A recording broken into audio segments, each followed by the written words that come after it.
അങ്കോ മുങ്കോ അറിഞ്ഞൂടാത്തവന് ഒരു സ്ഥാനം കൊടുത്തിട്ട് കയറ്റിയിരുത്തിട്ട് വല്ല കാര്യമുണ്ട്? ഭരണഘടനാ ഭേദഗതി അംഗീകരിച്ച് കേരളത്തിലും സാമ്പത്തിക സംവരണം ഏർപ്പെടുത്താൻ തയ്യാറായത് പിണറായി വിജയൻ എന്ന് പറയുന്ന ഇച്ഛാശക്തിയുള്ള ഒരു മുഖ്യമന്ത്രി ഇവിടെ ഉണ്ടായിരുന്നുകൊണ്ടല്ലേ. 10% സംവരണം ഇന്ത്യൻ പാർലമെൻറ്റിൽ അവതരിപ്പിച്ചപ്പോൾ എതിർത്തത് 2 പാർട്ടികളാണ്. ഒന്ന് കേരളത്തിലെ മുസ്ലിം ലീഗ്, ഒന്ന് OIC. ആരാണ്? പിന്നൊരു പാർട്ടിയുണ്ട് കേരളത്തിൽ. ഇനിയിപ്പോൾ ഇവിടെ ഞാൻ ഇരിക്കുന്ന ഏരിയ കുറേ ഉള്ളത് ആ പാർട്ടിക്കാർ, CPI. ഇന്ത്യയിലെ 10% സംവരണത്തെ എതിർത്ത 3 പേരാണ് ഇവർ.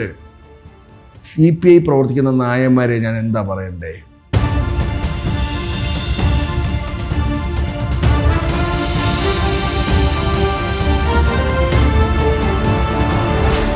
ആധുനിക യുഗത്തിൽ ഒരു കാര്യം വളരെ വ്യക്തമാണ്.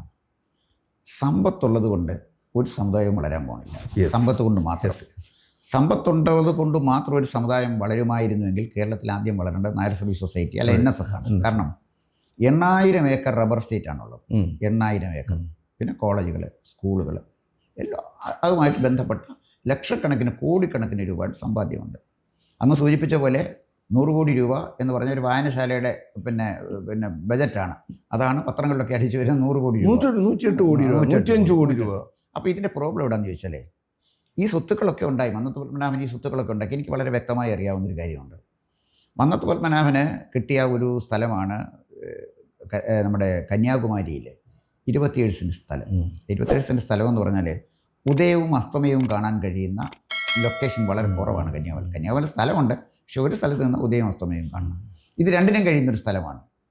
ഈ സ്ഥലം വിറ്റ് തൊലച്ചു എന്നുള്ള വാക്ക് തന്നെയാണ് ഞാൻ ഉപയോഗിക്കുന്നത്. അതുപോലെ തന്നെ NSSൻ്റെ പല സ്ഥലങ്ങളും വിൽക്കാൻ ആലോചിക്കുന്നു. ഓക്കെ, ഇത് ഞാൻ പറഞ്ഞു വന്നത് നായർ സമുദായത്തിനെ സംബന്ധിച്ചിടത്തോളം കാര്യമായി ഒന്നും പ്രതീക്ഷിക്കാനില്ലാത്ത വിധത്തിൽ നായർ സർവീസ് സൊസൈറ്റിയുടെ അധികാരങ്ങൾ ഒരു വ്യക്തിയിലേക്ക് കേന്ദ്രീകരിക്കപ്പെട്ടു. അതിൻ്റെ അധപ്പതനം അവിടെ ആരംഭിക്കുന്നു. ആശയങ്ങളില്ലാത്തത് കൊണ്ട് ആ സമുദായം എങ്ങനെ മുന്നോട്ട് പോകണമെന്നറിയാത്ത ഒരു നേതൃത്വം. ഈ ആശയമില്ലാത്തൊരു നേതാവിനൊന്നും ചെയ്യാൻ പറ്റില്ലല്ലോ. അപ്പോൾ സ്വയം അദ്ദേഹം പോപ്പാണെന്ന് പറഞ്ഞിട്ടുണ്ട്. സ്വയം പ്രഖ്യാപിത പോപ്പാണ്. മറ്റേ വത്തിക്കാനിലെ പോപ്പിൽ തിരഞ്ഞെടുക്കപ്പെടണമെങ്കിൽ കറുത്ത പുക വരുന്നു, വെളുത്ത പുക വരുന്നു എന്ന് നോക്കിയിരിക്കണം. എന്തായാലും ശരി, കുറച്ച് കാലമായിട്ട് ചങ്ങനാശ്ശേരി പെരുന്നയിൽ വരുന്ന കറുത്ത പുകയാണ് ഈ സമുദായത്തിനെ സംബന്ധിച്ചിടത്തോളം. അല്ല, വെളുത്ത പുക അവിടെ നിന്ന് വരുമെന്ന് ഞാൻ പ്രതീക്ഷിക്കുന്നില്ല. അപ്പോൾ അങ്ങനെ നായർ സർവീസ് സൊസൈറ്റിയുടെ ഇന്നത്തെ പ്രവർത്തനം ഈ സമുദായത്തിനെ സംബന്ധിച്ചിടത്തോളം ഒരു പ്രതീക്ഷയും നൽകുന്നില്ല. ഇത് ഞാൻ പറയുന്നത്, അങ്ങനെ പറയാൻ എനിക്കൊരു ഒരു ഒരു ഒരു അവകാശമുള്ളത്, ഞാൻ നായർ സർവീസ് സൊസൈറ്റിയുടെ ഷെയർ ഹോൾഡറിൽ ഒരാളാണ്, എന്ന് പറഞ്ഞാൽ വ്യക്തി മെമ്പറാണ്. അപ്പോൾ അതുകൊണ്ട് എനിക്ക് ആ വിമർശനം പറയാനുള്ള അവകാശമുണ്ട്. വളരെ ചെറുപ്പ സമയത്ത് ഞാൻ NSSൻ്റെ പൊതുസഭയിൽ അംഗമായിരുന്നു. അന്ന് കിടങ്ങൂർ ഗോപാലകൃഷ്ണനുള്ള ജനറൽ സെക്രട്ടറി ആയിരുന്നു. അപ്പോൾ സമുദായത്തിന് തീർച്ചയായിട്ടും ഈ സമൂഹത്തിൽ വലിയൊരു സ്വാധീനമുണ്ട്. പക്ഷേ ആശയങ്ങളില്ലാതെ എന്ത് ചെയ്യണമെന്നറിയാതെ ഇത് അലഞ്ഞു നടക്കുകയാണ്. അതിൻ്റെ പ്രശ്നം വെച്ചാൽ, കാലാവസ്ഥ എത്ര അനുകൂലമായാലും ശരി, ഏത് തുറമുഖത്താണ് കപ്പൽ അടുപ്പിക്കേണ്ടത് എന്നറിയാത്തൊരു കപ്പിത്താന് കപ്പൽ എങ്ങും അടുപ്പിക്കാൻ ഒക്കത്തില്ല. കാറ്റിൽ അങ്ങോട്ടും ഇങ്ങോട്ടും നടക്കും. അതാണ് NSSൻ്റെ സ്ഥിതി. പക്ഷേ അതവിടെ നിന്നോട്ട്, അതിൻ്റെ ഒരു ശാപമായിട്ട് തന്നെ അങ്ങനെ നിൽക്കട്ടെ. പക്ഷേ അവർ ചെയ്യാത്ത വിട്ടുപോയ ചില കാര്യങ്ങൾ അങ്ങയുടെ സംഘടനയ്ക്ക് ചെയ്യാൻ കഴിയും എന്ന് എനിക്ക് തോന്നുന്നു. അപ്പോൾ ചങ്ങനാശ്ശേരിയിൽ അല്ലെങ്കിൽ നായർ സർവീസ് സൊസൈറ്റിക്ക് വിട്ടുപോയ അല്ലെങ്കിൽ ചെയ്യാൻ കഴിയാതിരുന്ന ചില കാര്യങ്ങൾ ചെയ്ത് ഈ സമുദായത്തെ മുന്നോട്ട് കൊണ്ടുവരാൻ കഴിയും. നമ്പർ 1. നമ്പർ 2, മുമ്പ് സൂചിപ്പിച്ച പോലെ തന്നെ ഇങ്ങനൊരു സമുദായമുണ്ടെന്നും അവരെ കേരളത്തിലെ ജനസംഖ്യയിലേണ്ട 14% ഉണ്ടെന്നും അവർ മനുഷ്യരാണെന്നും അവർക്ക് തുല്യാവകാശം കൊടുക്കണമെന്നും ഒരിക്കലും അറിഞ്ഞിട്ടില്ലാത്ത, മനസ്സിലാക്കാത്ത ഭരണകൂടങ്ങൾ മാറി മാറി ഇവിടെ ഭരിക്കുന്നു. അപ്പോൾ ഒരേ സമയം തന്നെ നായർ സമുദായത്തെ ഉയർത്തിയെടുക്കുവാനും അതേസമയം നായർ സമുദായത്തിന് നിഷേധിക്കപ്പെട്ട നീതി നേടിയെടുക്കുവാൻ രാഷ്ട്രീയമായി സമരം ചെയ്യുവാനും സമസ്ത നായർ സമാജത്തിന് കഴിയുമോ? അതിനുള്ള പദ്ധതികളുണ്ട്. തീർച്ചയായിട്ടും ഞങ്ങൾ ആ നിലയ്ക്ക് തന്നെയാണ്. അത് കാരണം ഒരുമിപ്പിക്കാതെ നമുക്കൊന്നും ചെയ്യാൻ പറ്റത്തില്ല. അപ്പോൾ ഒരുമ വേണമെങ്കിൽ ഒരിടത്ത് ഒരുമിക്കണം. ഇപ്പം ഞങ്ങൾ വിദ്യാധിരാജ ചട്ടമ്പി സ്വാമികളെ നമിക്കുന്ന ഒരു ഗ്രൂപ്പാണ് നമ്മൾ ഉദ്ദേശിക്കുന്നത്. അവിടെ വേറെ ഒരു വേർതിരിവും വേണ്ട. അവിടെ ഞങ്ങൾ NSSനെ പോലും മാറ്റി നിർത്തുന്നില്ല. ലോകത്താകമാനം നായർ സംഘടനകളുണ്ട്. കേരളം വിട്ടിട്ട് ധാരാളം നായർ സംഘടനകളുണ്ട്. മുംബൈയിലുണ്ട്, കോയമ്പത്തൂരുണ്ട്, ഈറോണ്ട്. ഞങ്ങൾ ഈ സ്ഥലങ്ങളിലൊക്കെ യാത്ര ചെയ്യാറുണ്ട്. ഞങ്ങൾ ഓൾ ഓവർ വേൾഡിലുള്ള ഈ സമുദായ അംഗങ്ങളെ ഒരുമിച്ചൊരു കുടക്കീഴിൽ കൊണ്ടുവരിക എന്നുള്ളതാണ് ഞങ്ങൾ വിദ്യാധിരാജപുരം കൊണ്ട് ഉദ്ദേശിക്കുന്നത്. ഇതാർക്കെങ്കിലും എതിരായിട്ടുള്ള ഒരു പ്രവർത്തനമല്ല. സംഘടിത ശക്തിയിൽ കൂടെ തന്നെ മുന്നേറാൻ നമുക്ക് സാധിക്കത്തുള്ളൂ. ഇവിടെ ഓരോരുത്തരും പൊളിറ്റിക്കൽ അജണ്ട വെച്ചിട്ടാണ്. ഇപ്പോൾ NSSൻ്റെ ഒരു വീഴ്ചയുടെ ഏറ്റവും വലിയ പ്രശ്നം, അത് നമ്മൾ തുറന്ന് ചർച്ച ചെയ്യാതെ പോയിട്ട് കാര്യമില്ല. NSS ഒരു കോൺഗ്രസ് ബേസ്ഡ് സംഘടനയാണ്. കോൺഗ്രസ്സിന് വേണ്ടി, ഞാൻ രാഷ്ട്രീയം പറഞ്ഞാൽ ക്ഷമിക്കുക, ഞാൻ പഠിച്ച കാര്യം പറയുന്നത്, അതിൻ്റെ ഏറ്റവും വലിയ ഉദാഹരണം പറയാം. ഇപ്പം കഴിഞ്ഞ 12 വർഷമായിട്ട്, ഇല്ലേ, 12 വർഷമായിട്ട് ഈ രാജ്യം ഭരിക്കുന്നത് ഭാരതീയ ജനതാ പാർട്ടി, BJP. ഈ രാജ്യത്തിൻ്റെ പ്രധാനമന്ത്രി അതിനെ ഏറ്റവും കൂടുതൽ എതിർത്തിരുന്ന, അല്ലെങ്കിൽ ആ രാഷ്ട്രീയത്തെ എതിർത്തിരുന്ന, അതിനോട് അനുഭാവം ഇല്ലാതിരുന്ന ഒരു സമൂഹമായ ശിവഗിരിയിലും ബാക്കിയുള്ളിടത്തുമൊക്കെ അദ്ദേഹം എത്ര പ്രാവശ്യം വന്നുപോയി? വേണ്ട, ക്രിസ്തീയ സമുദായം വരെ അദ്ദേഹത്തെ വിളിച്ചുകൊണ്ട് വരുന്ന അവസ്ഥയിലേക്ക് വരുന്നു, അല്ലെ അവർ സമീപിക്കുന്നു. നായർ സമുദായത്തിൻ്റെ ഏതെങ്കിലും ഒരു പ്രതിനിധി അവിടെ ചെന്നിട്ട് ഞങ്ങൾക്കിന്നത് വേണം, നായർ സമുദായത്തിൻ്റെ ഞാൻ ഉദ്ദേശിക്കുന്നു പറഞ്ഞാൽ ഞങ്ങൾ ചെറിയ സംഘടനയാണല്ലോ, ഞങ്ങളിതിൻ്റെ അപ്പോസ്തലന്മാരൊന്നുമല്ല, ഇപ്പോൾ NSS ആണ് ഇതിൻ്റെ അപ്പോസ്തലൻ എന്നാണ് പറയുന്നത്. അങ്ങനെയാണെങ്കിൽ മന്നം ജയന്തി ഉദ്ഘാടനം ചെയ്യാൻ മഹാനായ മന്നത്ത് പത്മനാഭനാണ്. നമ്മൾ മന്നൂന്നൊക്കെ നിസ്സാരമായിട്ട് പറഞ്ഞങ്ങ് കളയുക. അദ്ദേഹമൊക്കെ ആരാണ്? ഒരു നാടിൻ്റെ ഭരണത്തെ മാറ്റാൻ കഴിവുണ്ടായിരുന്ന മഹത് വ്യക്തി, ഒരു നാടിൻ്റെ ഗവൺമെൻറ്റിനെ പിരിച്ചുവിടാൻ കഴിവുണ്ടായിരുന്ന ആൾ.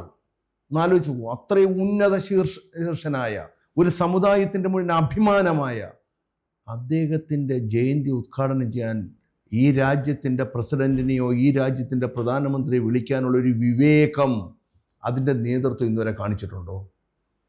ആ ഭരണ സംവിധാനത്തിലുള്ള ആരെങ്കിലും ഒരാൾ ആ റോഡിൽ കൂടെ പോകാൻ അനുവദിക്കുമോ? എത്ര നിഷ്ഠൂരമായിട്ടാണ് ഒരു സമുദായത്തെ കൈകാര്യം ചെയ്യുന്നത്. സംസ്ഥാന ഗവൺമെൻറ്റിന് യോജിപ്പുണ്ടോ? ഏത് ഗവൺമെൻറ്റോ ആയിക്കോട്ടെ, പിണറായി വിജയൻ ഗവൺമെൻറ്റോ ഏത് ഗവൺമെൻറ്റോ ആയിക്കോട്ടെ, പക്ഷെ ഇവിടുത്തെ വിഷയം എന്താണ്? എനിക്ക് ഇഷ്ടമുള്ള എൻ്റെ പാർട്ടിക്കാർ ഭരിച്ചാലേ ഞാൻ വിളിക്കൂ. എന്തൊരു നാണകം. ഇനി അതവിടെ ഒരു ഭാഗത്തിരിക്കട്ടെ, ഈ സമുദായ അംഗങ്ങൾ ഇത് ചിന്തിക്കണ്ടേ? സമുദായങ്ങൾ ഇതിനെതിരെ പ്രതികരിക്കണ്ടേ? ഇതറിഞ്ഞിട്ടും നമ്മുടെ ഈ കേന്ദ്ര ഭരണകക്ഷിയുടെ, ഞാൻ തുറന്നു പറയുന്നതിൽ ക്ഷമിക്കണം, കേന്ദ്ര ഭരണകക്ഷിയുടെ ചില നേതാക്കന്മാർ രാവിലെ എൻ്റെ ഭാഷയിൽ പറഞ്ഞാൽ ഒരു വിശറി എടുത്തുകൊണ്ട് പോയി ഈ പറഞ്ഞ ജനറൽ സെക്രട്ടറിക്ക് വീശി കൊടുക്കുകയാണ്. ഈ UDF വേണ്ടി ഞാൻ അങ്ങനെ പറയും. ഇപ്പം UDFകാർക്ക് എന്നോട് വിരോധം ഉണ്ടായിട്ടില്ല, എനിക്ക് UDF വിരോധം ഉണ്ടായിട്ടല്ല ഞാൻ പറഞ്ഞേ. ഒരു സമുദായ സംഘടന എന്നുള്ള രീതി ഒരു പാർട്ടിക്ക് കൂടെ അല്ലല്ലോ നിൽക്കണ്ടേ. ശ്രീ വെള്ളാപ്പള്ളി നടേശൻ്റെ കാര്യം നിങ്ങളൊന്ന് എടുത്തു നോക്കൂ. അതേ സ്വാഭാവികമായിട്ട് ഏത് പാർട്ടിയിലാണെന്ന് യഥാർത്ഥം എനിക്ക് തോന്നുന്നു, ഈ നമ്മുടെ ഏത് വലിയ 3-4 ജ്യോത്സ്യന്മാരെ കൊണ്ടുവച്ച് പ്രശ്നം വെച്ചാൽ പോലും കൃത്യമായിട്ട് തെളിയാൻ സാധ്യതയില്ല. അദ്ദേഹം ഡൽഹി പോയി പ്രധാനമന്ത്രിയും ശ്രീ അമിത്ഷായൊക്കെ കണ്ടിട്ട് ഇറങ്ങി വന്നപ്പോൾ പത്രക്കാർ ചോദിച്ചു, അവിടെ കമ്മ്യൂണിസ്റ്റ് പാർട്ടിയോട് BJPയുടെ ആളുകളെ ഇവിടെ കാണുക, അത് അധികാരമുള്ളവരെല്ലാം കാണാൻ വരാൻ പറ്റത്തുള്ളൂ, അല്ലാത്തവരെ കണ്ടിട്ട് എന്തോ കാര്യമൊന്നും. അദ്ദേഹം പത്രക്കാരോട് ചോദിച്ചു, ഞാൻ വല്ലതും തരാൻ കഴിവുള്ളവൻ്റെ അടുത്ത് വേണ്ടേ വന്ന് ചോദിക്കാൻ, ഞാൻ അതിന് പ്രധാനമന്ത്രിയെ കാണാൻ വന്നു. അതാണ് അദ്ദേഹം പറഞ്ഞത്. ഇവിടെ അദ്ദേഹം ആരെയെ കാണുന്നേ? ഇവിടെ അദ്ദേഹം ഇപ്പോഴും പറയുന്ന ആരാ? അടുത്ത പ്രാവശ്യം പിണറായി വിജയൻ തന്നെ വന്നാൽ മതിയെന്ന്. എന്താ കാര്യം? അദ്ദേഹം ഒരു പ്രതിസന്ധി നേരിട്ട സമയത്ത് അവർ രണ്ടുകൂടെ ഒന്നിച്ചിട്ട് മുഖ്യമന്ത്രി ഒരു 3.5 കോടി രൂപയായിട്ട് അങ്ങോട്ട് ചെന്ന് 2 മന്ത്രിമാരുമായിട്ട് എവിടെ ചെന്ന്? കണിച്ചൂളങ്ങര ചെന്ന് ഒരു 3.5 കോടി രൂപയായിട്ടാണ് ചെന്നത്. അവരൊരു ബോണ്ടിങ് ഉണ്ടായി. ആ ബോണ്ടിങ് ഇന്ന് വരെ മാറിയിട്ടില്ല. മകൻ എവിടെ? മകന് കേന്ദ്രത്തിൽ ആര് ഭരിക്കണം? ഇതെന്താ അവർ ചെയ്യുന്നത്? ഞാൻ അവരെ കുറ്റപ്പെടുത്തുമല്ല, അവർക്ക് സ്ട്രാറ്റജി അറിയാം. അവർ ജീവിക്കുന്ന സ്വന്തം സമുദായത്തിൻ്റെ വളർച്ചയ്ക്ക് വേണ്ടിയിട്ടാണ് ജീവിക്കുന്നത്. വേണ്ട, ഞാൻ 2014 വിമർശിച്ച ഒരു വിഷയമുണ്ട്. അതൊരു കമ്മ്യൂണലായിട്ട് പറയുകയെന്ന് ആരും ഒരിക്കലും ധരിക്കരുത്. 100 കൊല്ലം മുമ്പ് NSS രൂപീകരിക്കാനുണ്ടായ ഒരു സാഹചര്യം ഉണ്ടായിരുന്നു. മന്നത്ത് പത്മനാഭൻ ചങ്ങനാശ്ശേരിയിൽ ഒരു യോഗത്തിൽ നിന്ന് ഇറങ്ങിപ്പോവുകയാണ്. ശ്രീമൂലം തിരുനാളിൻ്റെ പിറന്നാൾ ആഘോഷത്തിൽ നിന്ന് ഇറങ്ങിപ്പോവുകയാണ്. അറിയാമല്ലോ, ആ യോഗത്തിൽ 2 അധ്യക്ഷനും അവിടുത്തെ കത്തനാര് വായിച്ചപ്പോൾ അതിൽ പ്രതിഷേധിച്ചുകൊണ്ടാണ് കൈനിക്കര കുമാരപിള്ളയും ഈ മന്നത്ത് പത്മനാഭനോട് ഇറങ്ങിപ്പോയി വീട്ടിൽ ചെന്നിരുന്ന് ആലോചിക്കുന്നത്, വിളക്ക് കത്തിച്ചിട്ട് NSS എന്ന് പറയുന്ന സംഘടനയെ പറ്റി ചിന്തിക്കുന്നത്. അതിൻ്റെ 100ാം വാർഷികം ഉദ്ഘാടനം ചെയ്ത ആരാണ്? വിമർശിക്കുക, ഇനിയിപ്പോൾ അങ്ങ് പറയാതിരിക്കാൻ പറ്റത്തില്ല, ഞാനിതൊന്നും വേണ്ടാന്നും പറഞ്ഞിരുന്നു. പക്ഷെ നിങ്ങൾ ചോദിക്കുമ്പോൾ എങ്ങനെ പറയാതിരിക്കും? അതിൻ്റെ 100ാം വാർഷികം ഉദ്ഘാടനം ചെയ്ത ആരാണ്? അദ്ദേഹത്തിൻ്റെ കൂടെ തന്നെ ഒരു സമുദായ കൃഷി നടത്തുന്ന വേറൊരാളുണ്ടായിരുന്നു. ആരാണ്? മാർ ആലഞ്ചേരി. NSS എന്ന് പറയുന്ന മഹാപ്രസ്ഥാനത്തിൻ്റെ 100ാം വാർഷികത്തിൻ്റെ പ്രാധാന്യം നമ്മളൊന്ന് ആലോചിച്ച് നോക്കൂ. 100ാം വാർഷികം എന്ന് പറഞ്ഞാൽ എന്താണ്? ആരായിരുന്നു വരേണ്ടത്? നമ്മുടെ രാജ്യത്തിൻ്റെ പ്രധാനമന്ത്രി വരണം, നമ്മുടെ രാജ്യത്തിൻ്റെ പ്രസിഡന്റ് വരണം. ആരൊന്നും ഇതിനെ കൈയടിക്കാൻ പോകുന്ന ഒരു വിഭാഗമല്ലേ നമ്മൾ ആൾക്കാർ. ഇത്ര മോശമായിട്ടുള്ളൊരവസ്ഥയാണ്. ഞങ്ങൾ ഈ സമസ്ത നായർ സമാജത്തിൻ്റെ പ്രവർത്തനമായിട്ട് പോകുമ്പോൾ ചിലർ ധരിച്ച് ഇത് ഒരുപാട് നായർ സംഘടനകൾ ഇങ്ങനെ കിളിർത്ത് വരാറുണ്ട് കേരളത്തിൽ. അതുപോലെ ആയിരിക്കും. അങ്ങനെയാണോ? ഞങ്ങൾക്ക് കൃത്യമായ ആശയമുണ്ട്. അങ്ങ് മുമ്പേ പറഞ്ഞ ഞങ്ങൾ കൃത്യമായ ആശയത്തിൻ്റെ അടിസ്ഥാനത്തിലാണ് ഇന്ന് 1000കണക്കിന് വിദ്യാസമ്പന്നരായിട്ടുള്ള സ്കോളേഴ്സ് ആയിട്ടുള്ളവർ ഞങ്ങളോടൊപ്പം ജോയിൻ ചെയ്തുകൊണ്ടിരിക്കുകയാണ്. അന്താരാഷ്ട്ര തലത്തിൽ അത് കൃത്യമായ ഞങ്ങൾക്കൊരാശയമുണ്ട്. അതിൽ ഞങ്ങൾ കുറച്ച് നാളെ മുന്നോട്ട് പോയിട്ടുള്ളൂ. അടുത്ത 5 മുതൽ 10 വർഷത്തിനകത്ത് വെച്ച് ഇന്ന് ഞങ്ങളുടെ പ്രസിഡന്റ് പ്രഖ്യാപിച്ചിട്ടുണ്ട് 1000 കോടി രൂപയുടെ വികസന പ്രവർത്തനങ്ങൾ നടത്തണമെന്നുള്ള രീതിയിലാണ് ഞങ്ങൾ. 1000 കോടി എന്നൊക്കെ പറയുമ്പോൾ അങ്ങ് പറഞ്ഞു തീർന്നപ്പോൾ അങ്ങനെയൊന്നും അല്ല ഞങ്ങൾ ഉദ്ദേശിച്ചത്. അതിന് കൃത്യമായ ഒരു അജണ്ടയുണ്ട്. അതിൻ്റെ യോഗമാണ് ഞങ്ങൾ അതിശക്തമായിട്ടുള്ളത്. അതിന് ഞങ്ങൾ ഞാനിതൊക്കെ NSSനെ പരാമർശിച്ചുകൊണ്ട് എന്തുകൊണ്ട് സംസാരിച്ചു എന്ന് ചോദിച്ചാൽ, ഒരു പ്രതീക്ഷയും നമ്മളവിടെ ഇപ്പോഴും അവിടുത്തെ ഡയറക്ടർ ബോർഡ് അംഗങ്ങളെന്ന് പറയുന്നത് അല്ലെങ്കിൽ ഇതൊക്കെ ജസ്റ്റ് നോമിനേറ്റഡാണ്. നമ്മൾ 2 ദിവസം മുമ്പ് ഒരു വാർത്ത കേട്ടതാണ്. ആ മനുഷ്യന് എന്ത് നയിക്കാൻ സാധിക്കും? 2 ദിവസം മുമ്പ് ഏതോ ഒരു സെക്രട്ടറി എടുത്തെന്ന് പറയുന്നു. എൻ്റെ ഒരു പ്രൊഫസർ ഉണ്ടായിരുന്നു ശാസ്താവിൻ്റെ പണ്ട്. അപ്പോൾ അദ്ദേഹത്തിൻ്റെ ഒരു ലാംഗ്വേജ് ഉണ്ട് സാർ അറിയാവുന്നതാണ്. അങ്കോ ബുങ്കോ അറിയത്തില്ലെന്ന്. ഏതാ പ്രൊഫസർ? എൻ്റെ പ്രൊഫസർ പറയുന്നൊരു ഭാഷയാണ്. അങ്കോ ബുങ്കോ അറിഞ്ഞുകൂടാത്തവന് ഒരു സ്ഥാനം കൊടുത്തിട്ട് കയറ്റിയിരുത്തിയിട്ട് വല്ലതും കാര്യമുണ്ടോ? ഞങ്ങൾ മൈനസിൽ നിന്ന് തുടങ്ങിയതാണ്. ഇന്ന് ഞങ്ങളൊരു മഹാപ്രസ്ഥാനത്തിൻ്റെ ആശയമുണ്ട്. ഇന്ന് ഞങ്ങളിവിടെ പ്രസംഗിച്ചപ്പോൾ ഞങ്ങളുടെ വിഷയം അവതരിപ്പിച്ചപ്പം ഞങ്ങളുടെ ഒരു ഡയറക്ടർ ബോർഡ് അംഗം പറഞ്ഞു, നമ്മുടെ ഈ 10,000 കോടി രൂപയുടെ ആസ്തിയില്ല, പക്ഷേ ഞങ്ങളുടെ ഈ 10,000 കോടി രൂപയുടെ ആശയമുണ്ട്. അപ്പോൾ ഒന്നാമത് ഞങ്ങളാണ്. അപ്പോൾ ഈ സമുദായത്തെ നയിക്കാൻ ഞങ്ങൾ പ്രാപ്തരാണ്. തീർച്ചയായിട്ടും വരും ദിവസങ്ങളിൽ ഞങ്ങൾക്കതിന് സാധിക്കുമെന്നുള്ളതാണ്, നമ്മൾക്ക് സാധിക്കുമെന്നുള്ളതാണ് എൻ്റെ വിശ്വാസം. ഈ സമുദായ സംഘടന ഈ സമുദായത്തിൽപ്പെട്ട ഒരാളെന്നുള്ള നിലയിൽ ഞാൻ ഇതിനകത്ത് രാഷ്ട്രീയം കാണുകയില്ല. എനിക്ക് വളരെ വേദന തോന്നിയൊരു കാര്യം, ഇന്ത്യൻ ഭരണഘടന ഭേദഗതി ചെയ്ത് 10% റിസർവേഷൻ സംവരണത്തിൻ്റെ ആനുകൂല്യമില്ലാത്ത എല്ലാ സമുദായങ്ങൾക്കും കൊടുത്തു. അതിന് നായർക്കും പ്രയോജനം കിട്ടി, അതേ ഉള്ളൂ. നായന്മാർക്കായിട്ട് കൊടുത്താൽ 196 സമുദായങ്ങൾ കൊടുത്തു, അതിലൊന്ന് നായരുമാണ്. അതാണ് നരേന്ദ്രമോദി ചെയ്തു, ഭരണഘടന ഭേദഗതി ചെയ്തു. ആ ഭരണഘടനാ ഭേദഗതി അംഗീകരിച്ച് കേരളത്തിലും സാമ്പത്തിക സംവരണം ഏർപ്പെടുത്താൻ തയ്യാറായത് പിണറായി വിജയൻ എന്ന് പറയുന്ന ഇച്ഛാശക്തിയുള്ളൊരു മുഖ്യമന്ത്രി ഇവിടെ ഉണ്ടായിരുന്നുകൊണ്ടല്ലേ. ഉമ്മൻചാണ്ടിയോ രമേശ് ചെന്നിത്തലയോ KC വേണുഗോപാലോ മുസ്ലിം ലീഗിൻ്റെ പിന്തുണയോട് ഇവിടെ ഭരിച്ചിരുന്നെങ്കിൽ ഇത് നടക്കുമായിരുന്നു? ഇല്ലെന്നുള്ള കാര്യം വളരെ വ്യക്തമല്ലേ. 10 കൊല്ലം ഭരിച്ച UPA ഗവൺമെൻറ് എന്താണ് ചെയ്തത്? അവർ സച്ചാർ കമ്മീഷൻ റിപ്പോർട്ട് വരുത്തി, ചെയ്തോട്ടെ, നമുക്കതിനകത്ത് അഭിപ്രായ വ്യത്യാസമില്ല. മുസ്ലിങ്ങളുടെ പിന്നാക്കാവസ്ഥ പരിഹരിക്കാൻ അവർ ശ്രമിച്ചു. അതേ സമയത്ത് കൊടുത്ത SR സിൻഹു റിപ്പോർട്ട്, ആ റിപ്പോർട്ടിലെ SR സിൻഹു അടിവരയിട്ട് പറയുന്ന ചില കാര്യങ്ങളുണ്ട്. അത് ഒരു പക്ഷേ അങ്ങ് വായിച്ചു കാണാം. അതിനകത്ത് അദ്ദേഹം പറയുന്ന കാര്യം, പല സ്ഥലങ്ങളിലും അധസ്ഥിത വിഭാഗങ്ങളെക്കാൾ, പട്ടികജാതി പട്ടികവർഗ വിഭാഗങ്ങളെക്കാൾ ദയനീയമായ സ്ഥിതിയിൽ താമസിക്കുന്ന, മുന്നോക്കമെന്ന് ബ്രാൻഡ് ചെയ്തിരിക്കുന്ന ആളുകൾ ഈ രാജ്യത്തുണ്ട്. 6 കോടിയിലധികം ആൾക്കാർ. അത് കൃത്യം കണക്കെടുത്ത ഏതൊക്കെ മേഖലയിലെന്ന് SR സിൻഹു പറയും. പട്ടികജാതി പട്ടികവർഗത്തിനെക്കാട്ടിൽ കഷ്ടപ്പെട്ട രീതിയിൽ ജീവിക്കുന്ന 6 കോടി മുന്നോക്കക്കാർ ഈ രാജ്യത്തുണ്ട്. അപ്പോൾ ഇതിൻ്റെ പ്രശ്നം എവിടെയാണെന്ന് ചോദിച്ചാൽ, ഈ റിപ്പോർട്ട് എടുത്ത് പെട്ടി വെച്ച് പൂട്ടിയ ഒരു ഗവൺമെൻറ്റായിരുന്നു മൻമോഹൻ സിംഗിൻ്റെ ഗവൺമെൻറ്. സച്ചാർ കമ്മീഷൻ റിപ്പോർട്ട് അവർ നടപ്പിലാക്കി. ആ ഗവൺമെൻറ്റിന് നേതൃത്വം കൊടുത്ത കോൺഗ്രസ്സിനോട് ഐക്യദാർഢ്യം പ്രഖ്യാപിച്ചുകൊണ്ട് നടക്കുന്ന ഒരു പോപ്പിന് സമുദായത്തിൽ ഒരു കപ്പ്യാരുടെ വില പോലും കിട്ടും എന്ന് ഞാൻ കരുതുന്നില്ല. കപ്പ്യാർക്ക് അതിൻ്റേതായ വിലയുണ്ട്, ഇദ്ദേഹത്തിന് അതുപോലും കിട്ടും. അപ്പം ഞാൻ പറഞ്ഞു വന്നത്, ഒരു സമുദായത്തെ വളർത്തിയെടുക്കാൻ രാഷ്ട്രീയമായ സ്വാധീനം ഉപയോഗിക്കണം. അതാണ് ചർച്ച എന്താ ചെയ്യുന്നത്? അവർ രാഷ്ട്രീയ സ്വാധീനം ഉപയോഗിക്കുന്നു. മുസ്ലിം ലീഗ് എന്താണ് ചെയ്യുന്നത്? അവർ രാഷ്ട്രീയ സ്വാധീനം ഉപയോഗിക്കുന്നു. ചർച്ച എന്താ? നേരിട്ട് രാഷ്ട്രീയ സ്വാധീനം ഉപയോഗിക്കുകയല്ല, അവർ കേരള കോൺഗ്രസിലൂടെയാണ് രാഷ്ട്രീയ സ്വാധീനം ഉപയോഗിക്കുന്നത്.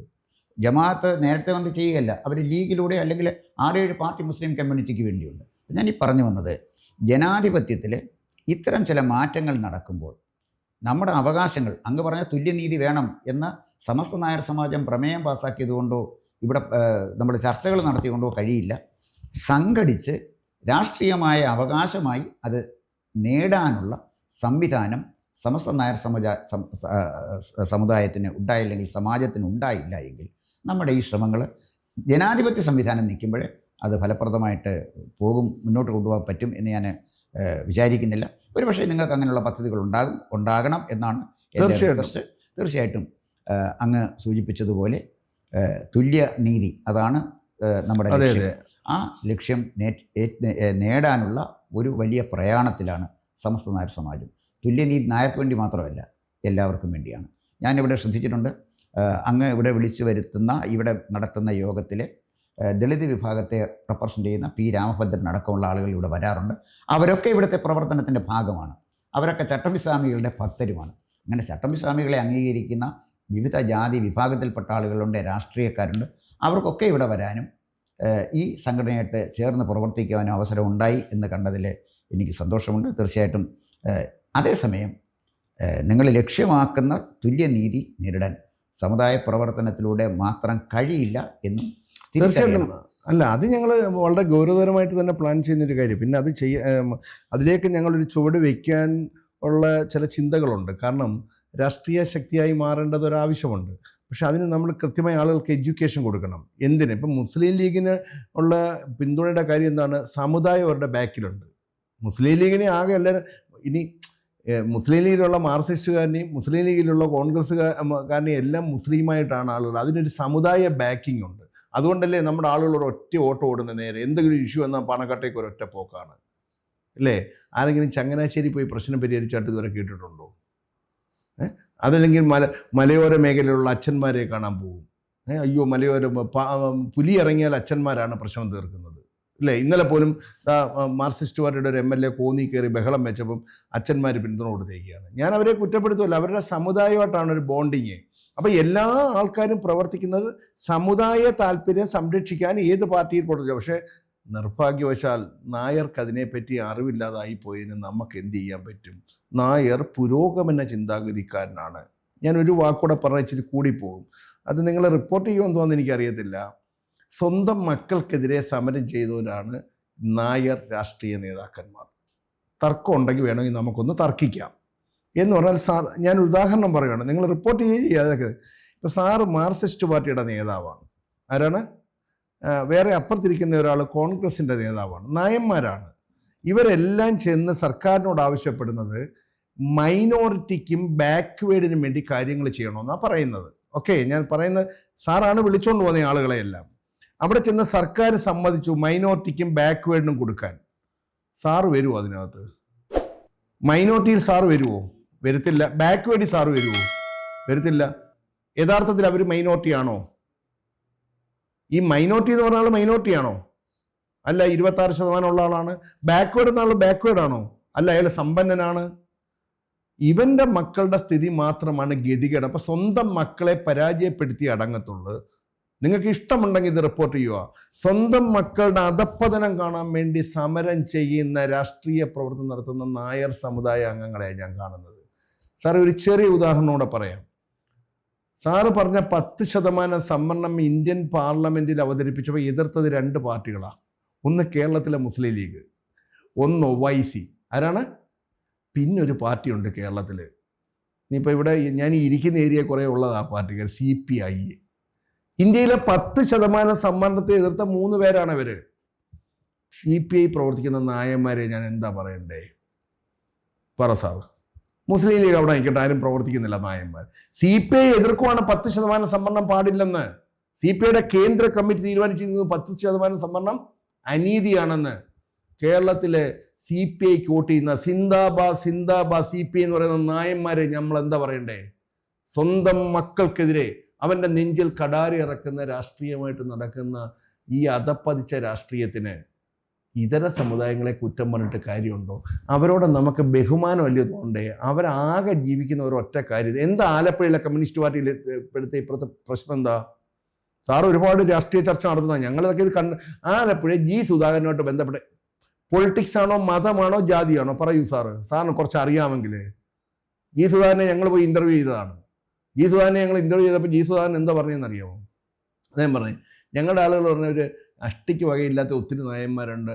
50% അങ്ങനെ 50 അല്ല 70% ഉണ്ടെന്ന് ഞങ്ങളുടെ ഈ റെക്കോർഡ് ഇരിപ്പുണ്ട്. പ്രസിദ്ധീകരിക്കരുതെന്ന് പറഞ്ഞുകൊണ്ട് ഞങ്ങൾ കൊടുത്തില്ലെന്നുള്ളതേ ഉള്ളൂ. അപ്പം സത്യം അറിയാമെങ്കിൽ സത്യം വിളിച്ചു പറയണം. ഇപ്പം ഞങ്ങൾ നിൽക്കുന്ന സാറ് മുമ്പേ പറഞ്ഞ പൊളിറ്റിക്കൽ മൂവ്മെൻറ്റ് ഞങ്ങൾ ഇല്ലെന്നല്ല, ഞങ്ങൾ സസൂക്ഷ്മം വാച്ച് ചെയ്യുന്നുണ്ട്. ഞങ്ങൾ കേരളത്തിലെ ഈ സമുദായത്തെ ഒറ്റപ്പെടുത്തുന്നത് സസൂക്ഷ്മം വാച്ച് ചെയ്യുന്നുണ്ട്. ഞങ്ങൾ സമുദായത്തിന് വേണ്ടിയല്ല പറയുന്നത്. ഇന്ത്യൻ ഭരണഘടന അനുസരിച്ച് ഞാനും സാറും കുഞ്ഞാലിക്കുട്ടിയും പിണറായി വിജയനും എല്ലാവരും തുല്യ അവകാശങ്ങൾക്ക് യോഗ്യതയുള്ളവരാണ് നമ്മൾ. ആ തുല്യതയിൽ വരുമ്പോൾ ഇവിടെ ഡിസ്ക്രിമിനേഷനാണ് വരുന്നത്. ഏതാണ്? നീ ഓഫീസിലോട്ട് കയറി ചെല്ലുമ്പോൾ, വില്ലേജ് ഓഫീസിൽ കയറി ചെല്ലുമ്പോൾ ജാതിയില്ലെന്ന് ഇവിടുത്തെ കമ്മ്യൂണിസ്റ്റുകാരനും കോൺഗ്രസ്സുകാരനും പറഞ്ഞാൽ അങ്ങ് ജാതി ഇല്ലാതാകുമോ? വില്ലേജ് ഓഫീസിലും താലൂക്ക് ഓഫീസിലും PSC ഓഫീസിലും കയറി ചെല്ലുമ്പം what is your caste, what is your religion എന്നാ ചോദിക്കുന്നത് ഇല്ലേ? നിനക്ക് 1ാമത്തെ റാങ്കൊക്കെ തരാം, 2ാമത്തെ റാങ്കൊക്കെ കൊടുക്കുമോ നായർക്ക്? ഭരണഘടന അനുസരിച്ചിട്ട് ഞാനിതിന് എൻ്റെ ഭാഷ പറയുമ്പോൾ പറയും, ഈ പ്രൈവറ്റ് ബസ്സിന് അടുത്ത കാലത്ത് വേഗപ്പൂട്ട് ഇടുക എന്ന് പറഞ്ഞൊരു പരിപാടി ഉണ്ടായിരുന്നു. നീ 60 പോയാൽ മതിയെന്ന്. ഏതാ? അതുപോലെ നായർ 80 മാർക്ക് മേടിച്ചാൽ പറയും, നിനക്കിപ്പോൾ അങ്ങനെ തരാൻ ഞങ്ങൾ തയ്യാറില്ല, നിനക്ക് 40 മാർക്ക് തരത്തുള്ളൂ. വേഗപ്പൂട്ട് നായരുടെ ബ്രെയിന്. ഇനി സാമൂഹ്യ അനീതി ഇവിടെ എവിടെയെങ്കിലും ഉണ്ടോ? ഇപ്പോഴ് കാസ്റ്റിൻ്റെ അടിസ്ഥാനത്തിൽ നമ്മൾ ആരെങ്കിലും മാറ്റിയിരുത്താറുണ്ടോ? അല്ലാതെ ഇപ്പം സാമൂഹ്യ പിന്നോക്കാവസ്ഥ ഇവിടെ ഇല്ല. ഇവിടെ ഉള്ളത് സാമ്പത്തിക പിന്നോക്കാവസ്ഥ മാത്രമാണ്. അപ്പം സാമ്പത്തിക പിന്നോക്കാവസ്ഥയുള്ള എല്ലാ ജാതിയിലും എല്ലാ മതത്തിലും എല്ലാ രാഷ്ട്രീയ പാർട്ടിയിലും പെട്ട ഏത് വിഭാഗത്തിൽപ്പെട്ടവരെയും ഒരുപോലെ കാണണം. ഞങ്ങളുടെ ഭാഷ അതാണ്.